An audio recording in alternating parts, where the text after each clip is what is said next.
अस्सलामुअलैकुम, नमस्ते, आदाब। तो दोस्तों, आज हम समझेंगे एसआईआर, क्योंकि जैसा कि आपको मालूम है 4 नवंबर से एसआईआर का काम शुरू होने जा रहा है। तो उससे पहले हम एसआईआर के हर छोटे बड़े पॉइंट पर डिस्कस करेंगे, ताकि लोगों को ज़्यादा परेशान ना होना पड़े, उन्हें इधर उधर भागना न पड़े, अफवाहों पर ध्यान न दें। बिहार चुनाव से पहले हुई एसआईआर पर रार टकरार किसी से छुपी नहीं थी। संसद से लेकर सड़क तक खूब घमासान मचा।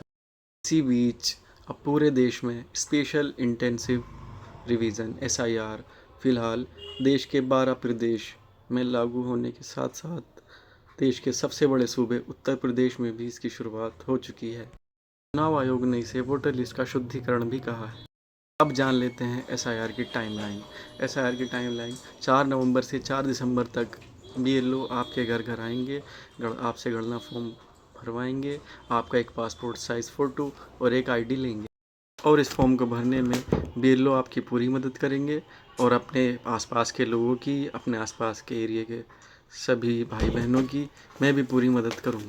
9 दिसंबर को वोटर ड्राफ्ट लिस्ट जारी की जाएगी और 9 दिसंबर 2025 से 8 दिसंबर 2026 तक नाम जोड़ने, घटाने, सुधारने तथा सभी शिकायत दर्ज की जाएंगी। दिसंबर से 31 जनवरी 2026 तक सभी शिकायतों की जांच होगी और इसका समाधान किया जाएगा और इसके बाद 7 फरवरी 2026 को एक लिस्ट जारी की जाएगी। ये लिस्ट फाइनल लिस्ट कहलाएगी। 7 फरवरी 2026 को एसआईआर की फाइनल लिस्ट जारी होगी। हम बात कर लेते हैं एसआईआर के लिए ज़रूरी डॉक्यूमेंट। गवर्नमेंट की गाइडलाइन के अनुसार एसआईआर में 12 डॉक्यूमेंट हमें ज़रूरी बताए हैं। 13वां डॉक्यूमेंट आधार कार्ड वैकल्पिक है। आधार कार्ड का कोई इसमें ज़्यादा मोल नहीं रखा है। हम बात कर लेते हैं ज़रूरी डॉक्यूमेंट की। नंबर 1 जन्म प्रमाण पत्र यानी बर्थ सर्टिफिकेट। नंबर 2 जाति प्रमाण पत्र यानी caste certificate. Number 3 domicile certificate यानी मूल निवास प्रमाण पत्र। Number 4 passport. नंबर 5 सरकार द्वारा दी गई कोई ज़मीन। नंबर 6 10th 12th या स्कूल या किसी कॉलेज यूनिवर्सिटी से द्वारा दिया गया कोई मार्कशीट। नंबर 7 परिवार रजिस्टर की कोई नकल या कॉपी। नंबर 8 सरकार द्वारा सरकारी नौकरी अगर आपने की है तो उसकी पेंशन की कोई कॉपी या उनके द्वारा दिया गया कोई सर्टिफिकेट, वन अधिकारी सर्टिफिकेट। नंबर 10 1 जुलाई 1987 से पहले सरकार द्वारा कोई दिया गया पहचान पत्र या सर्टिफिकेट। नंबर 12 2003 की वोटर लिस्ट में अगर आपका नाम है तो उस लिस्ट में की एक फ़ोटोकॉपी। नंबर 13 आधार कार्ड, ये केवल वैकल्पिक है, सिर्फ पहचान के लिए। अगर 2003 की वोटर लिस्ट में हमारा नाम है, हमारे बड़ों का नाम है, तो आप उस लिस्ट को एक बार चेक कर लीजिए। किसी को नहीं है आप मुझसे ले लीजिए, मैं आपको हार्ड कॉपी सॉफ्ट कॉपी दोनों परसों को या कल को अवेलेबल करा दूंगा। ठीक है, अगर उसमें हमारा नाम है फिर हमें कोई डॉक्यूमेंट नहीं चाहिए, सिर्फ नॉर्मल कोई एक आईडी देकर हम गणना फॉर्म भर सकते हैं। बात कर लेते हैं एसआईआर की सबसे अहम प्रक्रिया। एसआईआर का सबसे इम्पोर्टेंट जो पार्ट है वो यही है। एसआईआर को गवर्नमेंट ने 4 श्रेणियों में 4 भागों में बांट दिया है, जिसकी ग्रेड बना दी हैं, grade A B C D. Grade A में वो लोग आते हैं जिनका 2003 की वोटर लिस्ट में नाम भी है और 1 जुलाई 1987 से पहले उनका जन्म भी हुआ है। उन्हें किसी डॉक्यूमेंट की कोई ज़रूरत नहीं है, वो सिर्फ अपना वोटर लिस्ट में से अपनी वो 2003 की एक कॉपी लेके वो लगा सकते हैं गणना फॉर्म में। यही उनके डॉक्यूमेंट हैं। अब बात कर लेते हैं ग्रेड बी। ग्रेड बी में वो लोग आते हैं जिनका 1987 से पहले जन्म तो हुआ है, लेकिन किसी वजह से उनका 2003 में वोटर लिस्ट में नाम नहीं है। उन लोगों को अपनी कोई 1 या 2 आईडी लगानी है।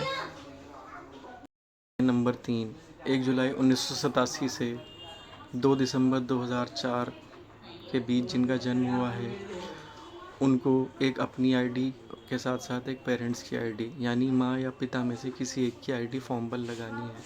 वो उसी आईडी के साथ अपना गणना फॉर्म भर पाएंगे।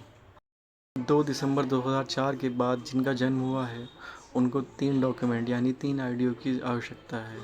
नंबर 1 अपनी आईडी, अपने माँ पापा की आईडी, यानी माँ और पापा, मदर और फादर दोनों का एक एक डॉक्यूमेंट मैंडेटरी है, ज़रूरी है। 4 नवंबर से 4 दिसंबर तक बीएलओ घर घर जाएंगे और आपसे गणना फॉर्म भरवाएंगे। फॉर्म को भरने के कुछ इम्पोर्टेंट डॉक्यूमेंट, कुछ इम्पोर्टेंट पॉइंट जो बीएलओ आपसे मांगेंगे वो है जन्म तिथि, जन्म स्थान का कोई प्रूफ, पासपोर्ट साइज़ फ़ोटो, आधार कार्ड केवल वैकल्पिक, नाम, पिता का नाम, अगर पिता का नाम वोटर लिस्ट में है तो उनका ईपिक नंबर, पिता का अगर ईपिक नंबर है तो दे देंगे। बाकी राज्य, ज़िला और निर्वाचन क्षेत्र ये इस फॉर्म में, गणना फॉर्म में भरा जाएगा। और हम सबको ज़्यादा परेशान नहीं होना है, बस अपने डॉक्यूमेंट पूरे रखने हैं। जो भी इन लोग आएंगे वो खुद सब भर देंगे, आपसे पूछ कर, आपके हिसाब से आपकी आईडी चेक करके वो भी लोग पूरा फॉर्म भरने में मदद करेंगे। बाकी मैं भी साथ रहूँगा और भी बाकी जितने सामाजिक लोग हैं साथ रहेंगे।